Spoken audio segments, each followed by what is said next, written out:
Señora presidenta, señora ministra, efectivamente los dos desdoblamientos a los que me refiero están en el PITBI. Eso es cierto, usted lo dijo y me consta que están allí. Pero la pregunta es ¿cuándo estarán? ¿Cuándo estarán desdoblados y se podrá circular por ellos? Porque hay que esperar al 2024, que es el plazo de duración del PITBI, o estarán antes, porque usted de fechas no ha dicho nada. De plazos, desde luego, no ha dicho nada. De sus palabras podemos ya deducir que descartamos definitivamente que la solución pueda ser la liberación permanente de peajes como alternativa a las obras. Por lo tanto, la única opción que baraja su Gobierno es el desdoblamiento. Pues entonces aleccione al señor Catalá. Le pido que aleccione al señor Catalá que el secretario de Estado de Infraestructuras no debe tener ninguna duda y no debe lanzar ninguna sombra de duda sobre estos compromisos que usted acaba de plantear formalmente con Aragón. Que se eliminen las sombras de duda, que no haya en ese sentido ninguna contradicción más y que cuando le pregunte al presidente del Gobierno por estas cosas, que el papel que le pasen diga exactamente esto que ha dicho usted y no otra cosa.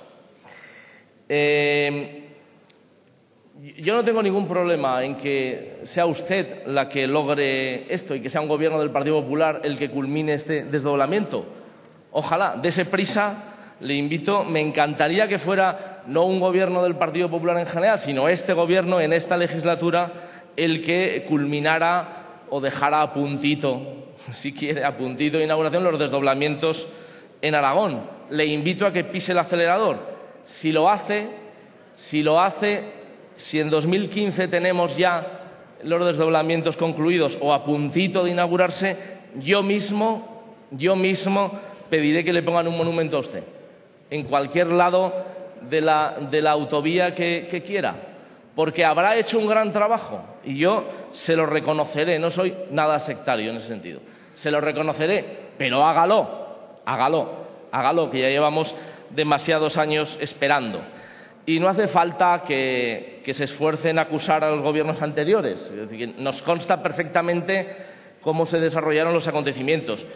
Los pocos avances que hubo en los presupuestos generales del Estado fueron a iniciativa de mi antecesor, José Antonio Labordeta, el diputado de Xunta Aragonesista, y costó mucho pelear esos avances. Por lo tanto, nos consta que no es un camino fácil, ni lo fue entonces, y me temo que tampoco lo está siendo ahora. Me temo que tampoco lo está siendo ahora. Usted ha hablado de la ejecución de los proyectos, pero mire, el proyecto de la Nacional 232, usted sabe que estaba previsto acabarse en el 2012. Estaba previsto acabarse en el 2012. Y ahora, en una reciente respuesta parlamentaria, nos acaban de confirmar que se retrasa hasta el 2013. Bueno, ese retraso ya es responsabilidad suya y ojalá este año se acabe la elaboración del proyecto y no nos vengan con otra respuesta diciendo que se retrasa a 2014. No nos gustaría que fuera eso. No nos gustaría que se retrasara ni un año más ni un mes más estos proyectos que llevan ya demasiados años. Por lo tanto, sí que me gustaría que hubiera respuestas concretas en cuanto a esa pregunta, que no sé si es tan complicada. ¿Cuándo veremos máquinas trabajando?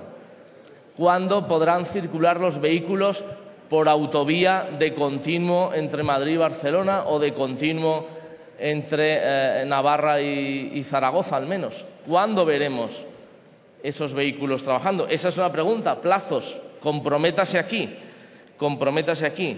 ¿En qué situación quedan la liberación parcial de peajes? Entendemos que durante la duración de las obras, desde este momento hasta que estén concluidas las autovías. Claro, le decía antes los datos, ¿no? Casi el 70% del tráfico de la Nacional 2 entre Fraga y Alfajarín son camiones. Y la liberación del peaje entre Alfajarín y Pina apenas ha eliminado el 3% de los camiones que circulaban. Por lo tanto, hace falta algo más. Unos compañeros míos hicieron una prueba testimonial y un domingo por la tarde, fíjese, recorrieron la carretera entre Alfajarín y Fraga y se cruzaron con 412 camiones. Estuvieron anotando 412 camiones en 94 kilómetros. Estaríamos hablando de una media de 5 camiones por minuto. Eso es una barbaridad y es un domingo por la tarde. Por lo tanto, estamos hablando de que no está funcionando esa liberación de peajes hasta Pina. Hay que prolongarla todo el trazado. Y, desde luego, su compromiso de que iba a sumarse en esa subvención, esa bonificación del 50% del peaje para camiones, pues hágalo, pero hágalo yendo más allá, hágalo yendo hasta todo el trazado de la autopista. Concluyo ya, señora ministra. Ojalá en esta legislatura veamos que se empieza a solucionar el problema. Desde luego yo se lo reconoceré si eso ocurre, pero en todo caso sepa que estaremos vigilantes, que estaremos muy alerta para que esta reivindicación, que entendemos que tiene que ser una prioridad para su Gobierno, no se olvide. Muchas gracias.